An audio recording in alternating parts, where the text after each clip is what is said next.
Ladies and gentlemen, welcome back to another episode of the Working in Hockey podcast. I'm the host, Nick Bowens, and today I'm joined by a special guest, Lukas Georgas. He's a man of many different hats in social media and around different sports, not just hockey. Lukas, we've been trying to do this for a while. How you doing? How's the summer going? Yeah, I like you said, we've been trying to do this for a while. I'm doing great. It's been something that I've been looking forward to ever since you asked me. So thanks for having me on. I'm pumped and excited to kind of dive into this because as someone who went to school for sports management and just always being similar to you, it sounds like wanting to into that sports world, but not really having that outlet of information. I feel like this has been a key for a lot of kids currently going through that. So if this is a way that I can help, I'm pumped to do it. Absolutely. No, I think people will get a lot of value out of your story. You've had some very cool stops along the way from Sportsnet to CCM to prior social experiences all the way back to BarDown Hockey. Talk to the people a little bit about what you're doing today and the different hats that you're wearing. Yeah, for sure. So yeah, like you said, I mean, I'm kind of wearing a couple different hats right now. I guess to start it off, I am a community manager at Sportsnet. So kind of what that entails is anything from like live coverage of games. So whether that be there's a multitude of different hockey or basketball games going on that we cover at Sportsnet, just kind of getting all the clips and highlights up from that, and then also just creating engaging graphics and just finding new ways to kind of engage with the audience and keep them satisfied. And then from there, I also do some influencer marketing work with CCM Hockey. So that's a good one because it's kind of a way of showing like all those relationships that you're building throughout the years kind of matter because I actually got that through just meeting someone within CCM and becoming friends with them. And they kind of understood that the relationships that I had may be a help to them with different creators that I had known through prior social experience with other positions I've held. And from there, we've just grown it into me kind of being that middleman between the creators and the company CCM themselves. So it's a super cool opportunity that I feel like is maybe not as common to find, just because I'm not technically like working for them, but I am working for them in a sense. So those would be the two main ones there, and then not specifically related to hockey, but I also do have my own golf brand, Double Bogey, that I do, and that's just a social page that I was able to grow up through COVID back in the day. I was just looking for different usernames that were available, and Double Bogey was there, and I was like, that's a. I wasn't even too familiar with golf, but I was like, that's a pretty big saying in the game, obviously. So I took it, and I think we're at somewhere around like 40 to 42,000 followers at this point. So just been continuing to grow that on different platforms, and those are kind of my three main things right now. But it's been a whirlwind to say the least. Yeah, absolutely. No, a lot of different experiences and a lot of great experiences for just having graduated not all that long ago from Brock there, the sport management program. I want to touch on the CCM role there. You talked a little bit about kind of being the middleman, the liaison, the connector between influencers and the brand there. So many times, and it's so corny, but so many times you hear the importance of networking and relationships, and it's the biggest buzzword you'll ever see online. But dude, you have a role solely based around your network and your relationships there. Like, talk to me about how that came about, and B, kind of the importance of keeping those relationships and building that network. Yeah, for sure. I think what it ultimately breaks down to and why it's so seamless for me in this role is because a lot of these relationships are more built as friendships. So when I reach out to a creator or someone I've met within the space, it's different than a brand directly reaching out to them because it feels more like, hey, my buddy Lucas is wanting to help set me up with some work with CCM or help let me try out their new gear or just really any different ways like that or um, anything that we can involve them in with the brand. It just seems more authentic and personable if it's coming from someone they know and they trust. So I think that's why it works so well. And I mean, yeah, just exactly what you said is like the relationship building is so important because I wouldn't have had this opportunity to do this if I wasn't just taking like you never want to look at it as like meeting someone and trying to get something out of it. I more looked at it as like playing that long term game of like, hey, if we can create a friendship here or create a relationship that can then eventually when they need me, I'm there for them. And if I have anything to bring to them, it's kind of like a mutually beneficial thing there. And Yeah, so just those relationships are something that you may not realize in the time when you're making them could be turn into something. Because I never knew I'd be working in this, way with CCM, and now it's been so great, and it's been awesome to be able to help them out and get them different opportunities with different creators that maybe they wouldn't have access to, if I wasn't helping. So it's been a great experience for sure. Totally. Yeah, I think that's super important what you said. You're reaching out for mutually beneficial reasons, right? You're reaching out because there's genuine shared interests, there's genuine friendships, all those things. You can ask for favors. You can reach out people. You can For ask, hey, sure. are there opportunities coming up? Hey, could you help me review my resume? Whatever it is, when you're searching for a career, you can ask for favors. But when you can, taking the route of being a true, genuine friend, having a real conversation, that's always the route to success, right?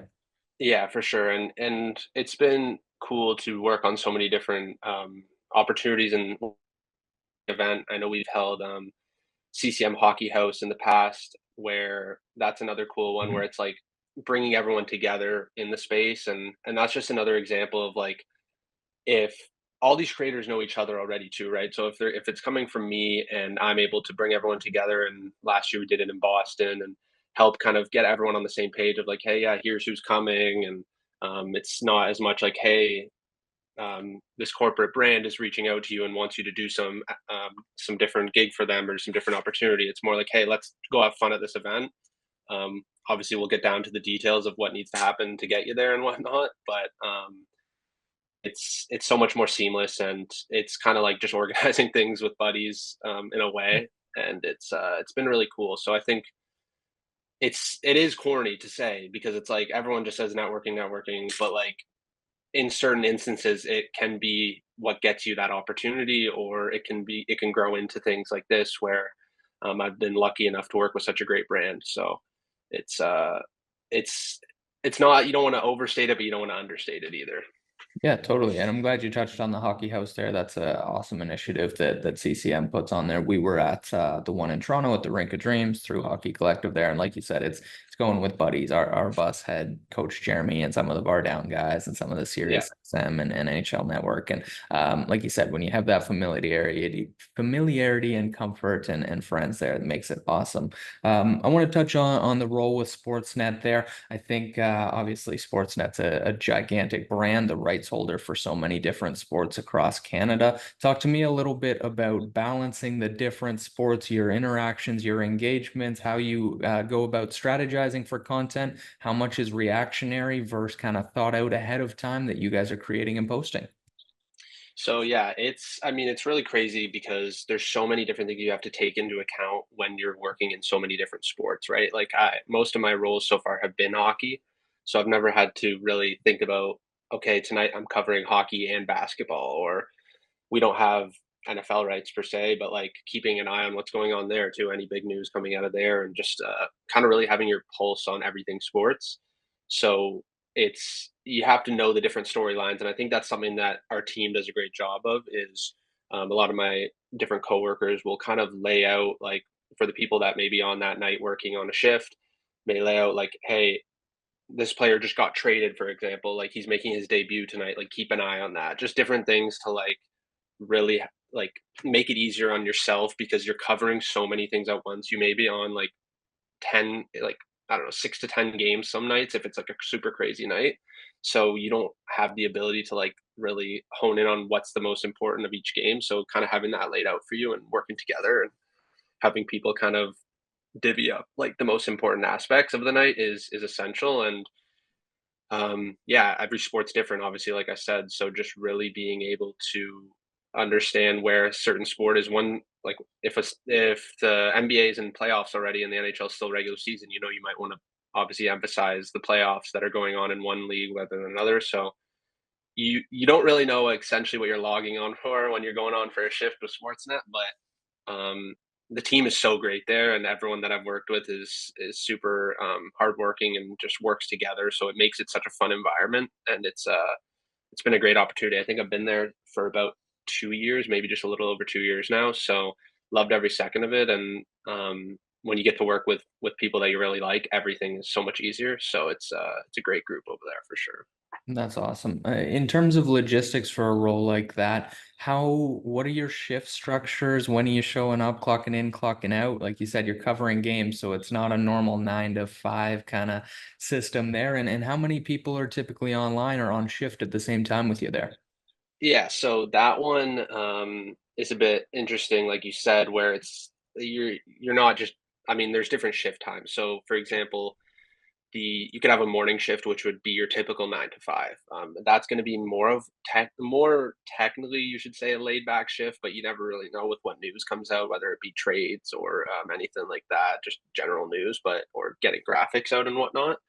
But yeah, so the initial shift is more 9 to 5, and during the week, there's more like full timers that are typically taking those shifts. You may get some here and there, but for someone like me who's balancing a couple different roles, I'm typically more on the night side of things.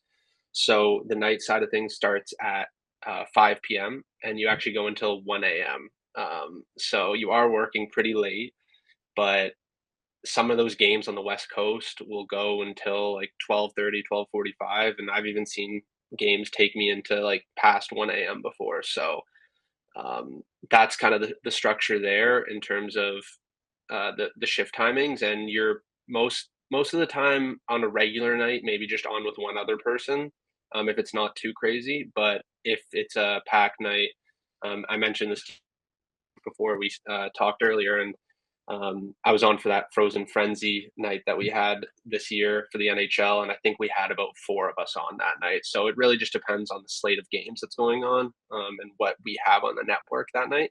But yeah, it can be super crazy some days, and then some days you're expecting a crazy shift, and you're like, oh, this was pretty laid back and chill. So it kind of it's a give and take. Some shifts are crazy, some shifts are not too bad.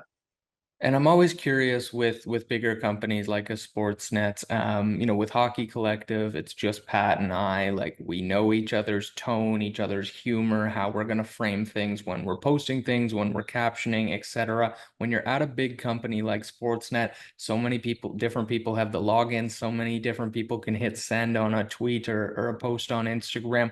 How important and how do you keep the tone, the messaging, kind of the branding consistent there across so many different people?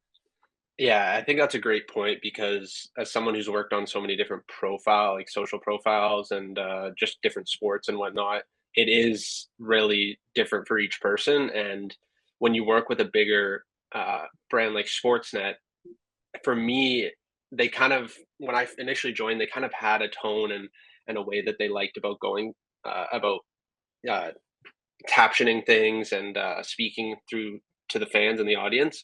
So it's something where you kind of like learn it as you go. And it took me a bit to kind of understand. And like I said, the group is so good where like a lot of times we'll bounce ideas off of each other and be like, hey, like here's probably what I'm going to go with for this post, or here's what I was thinking for this. And then you can get feedback on that and maybe be like, hey, this is more or less not our tone, or maybe Yeah. take this part out and this will work better. And when you have a team like that, that you're able to kind of work together on things because you're working together, it's kind of a mold of everyone's thoughts and tone essentially. So I would say I would say that Sportsnet has their own try to keep. I mean, obviously, it's such a big organization company that you want to kind of keep things professional, super professional, and don't want to be too crazy. But you also have to understand social is just about having fun and being true to yourself and also being a fun voice in the community. You don't want to sound too serious all the time. So I think we kind of have a good balance between that very professional feel, but also having fun with the audience. Yeah, totally. And do you have a favorite platform to post on, to create on, or one that you feel like I've got this figured out better than the others? Um, yes, I mean, I have a couple that I like other better than others for sure. I feel like I've it's generic to say, but I feel like I've probably done pretty good at understanding Instagram. I've worked every role I've worked in has had a Mhm. big emphasis on Instagram. So I would say that's probably the main one. One that I didn't really have any experience on until Sportsnet that I've really learned well and had a ton of fun doing is Twitter, Mm. because they have a big emphasis. That's where we post a lot of our highlights and kind of a lot of our focus is on Twitter. So just learning kind of the ins and outs of that, and obviously there like hashtags are super big on Twitter, and just kind of understanding like what works best on their platform versus another. Or sorry, I guess X at this point, but that's been great, and it's a platform that, like I said, I didn't have much experience on, so really just another skill that I didn't have before has been awesome. And then, funny enough, a platform that I've kind of been on through other roles or just personal as well has been Snapchat. So Snapchat's kind of an interesting one there, where it's not very common, I would say, but there is a lot of possibility on there, and you see a lot of your favorite creators working on Snapchat. So with me, obviously having those relationships, it's something that I've tried to dabble into and help get um, certain friends of mine on the platform if I can, or really just yeah, just spreading my knowledge on it as much as I can. Like I said, it's not a very common platform, so not everyone knows kind of the ins and outs of it, and that's something that I've been able to learn through different positions. No, that's really neat. And yeah, the last 6 months to a year, Snapchat's really had a bit of a resurgence. And for any aspiring creators out there, some good coin to be had on Snapchat comparatively. So that's awesome. For Take me sure. back a little bit there, Lucas, to your role at BarDown Hockey. Was that your first kind of intro into the hockey world? And talk to me about interning there and when it was really in its heyday. Yeah, for sure. So it all kind of started with a mutual friend of ours, actually. Shout out to Jesse Kirschenbaum. So I was still in, I believe it was just finished my second year at Brock University, and I wanted to. My biggest thing in school, and I can't stress this enough, is just trying to get ahead of the competition.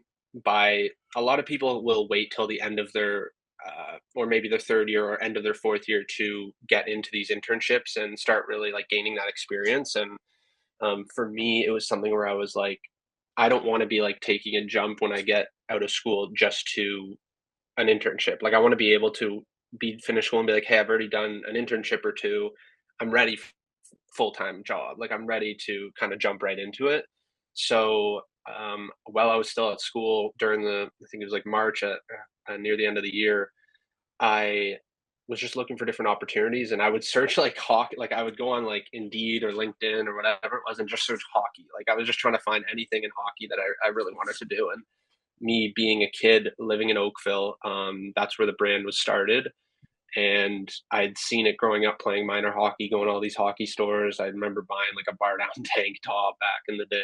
And I was just like, wow, this is like a super cool opportunity. And I noticed, so it was an unpaid internship. And obviously, there's a lot of talk about unpaid internships and should they be allowed and should they not.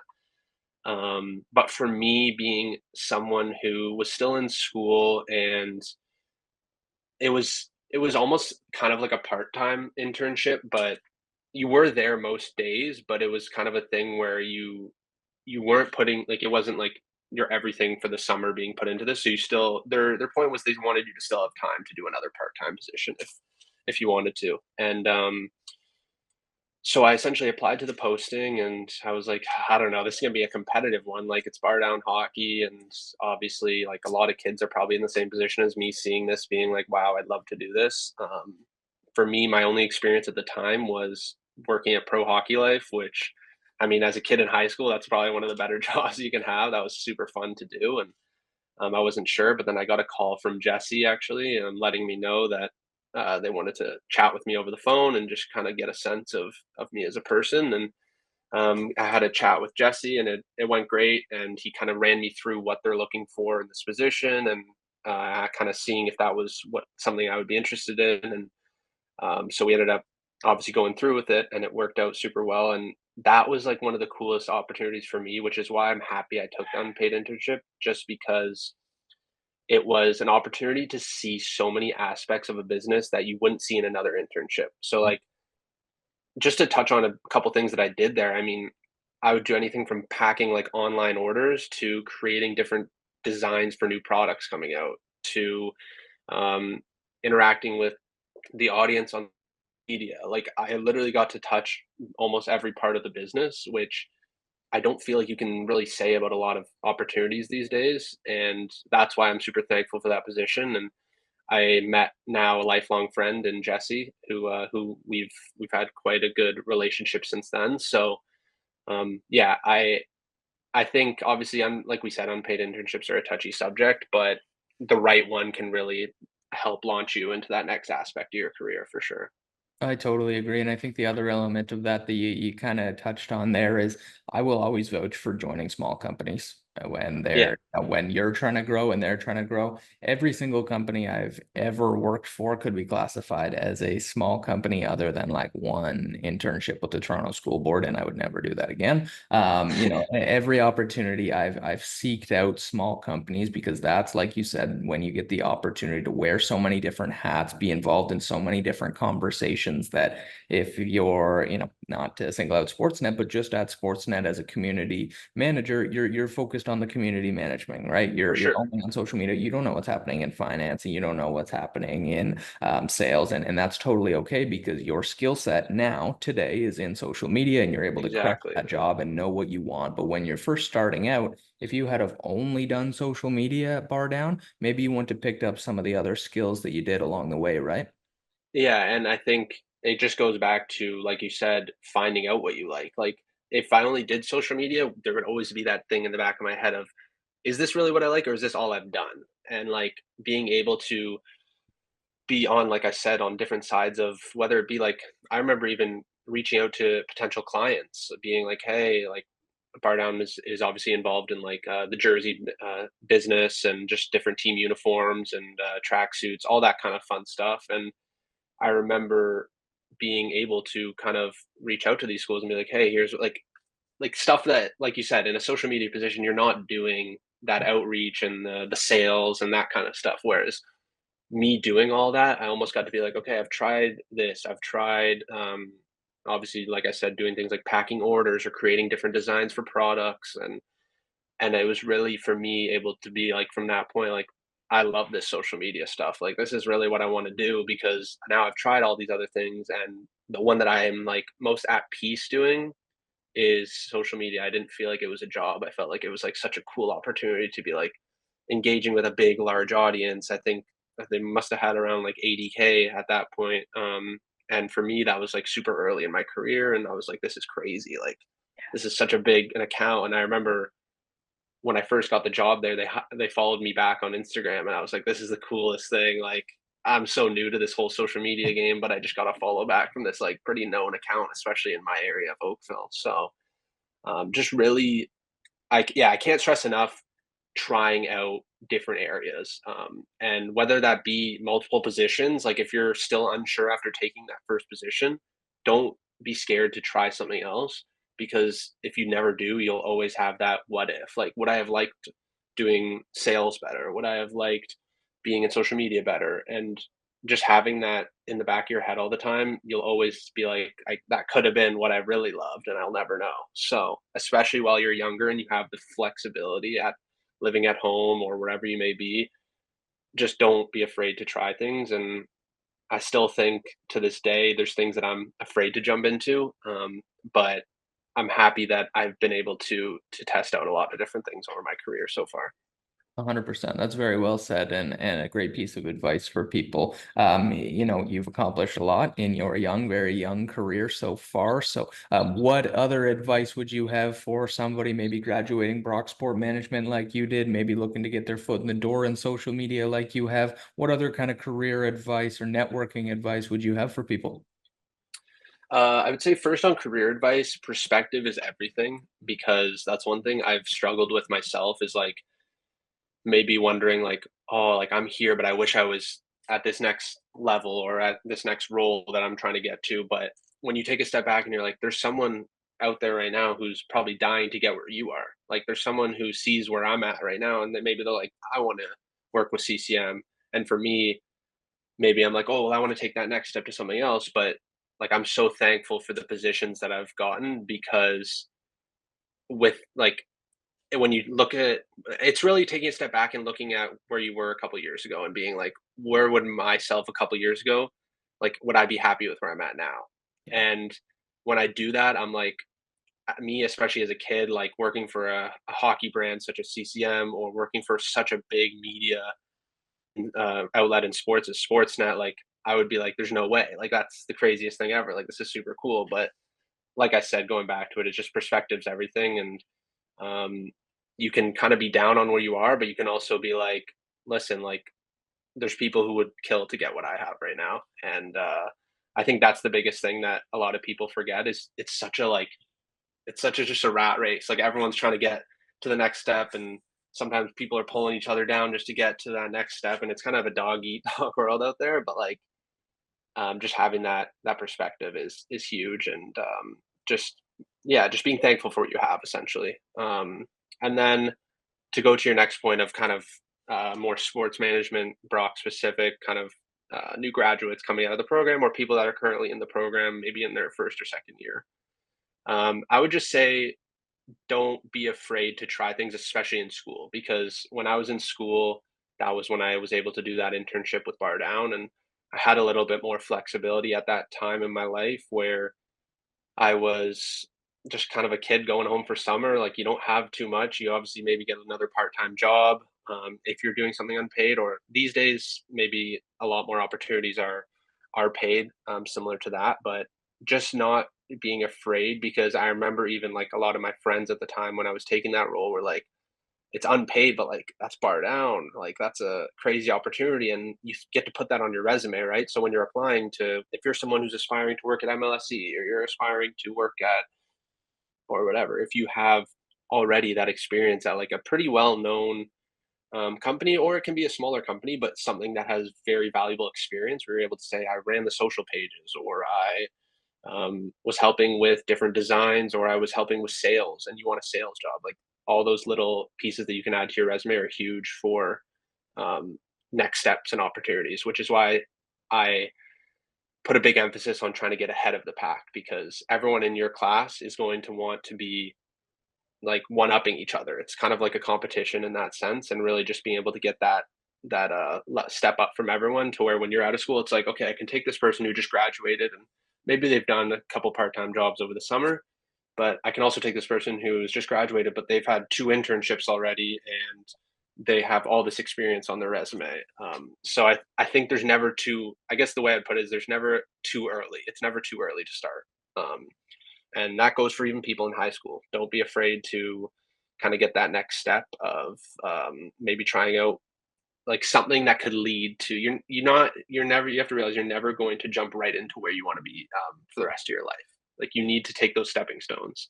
So being able to kind of take a step back and be like, hey, maybe this isn't where I want to be long term down the road, but this is a huge stepping stone that I can take to get to my dream Yeah. role.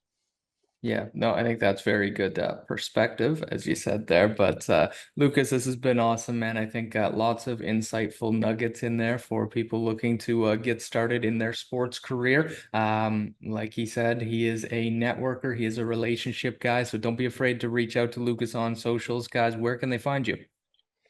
Yeah, so you can find me on Instagram. It's just my name, like Lukas Georgas, LUKASGEORGAS.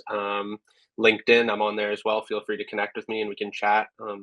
Definitely open to just talking hockey, talking different opportunities, anything I can help anyone with. I mean, I was in their same shoes.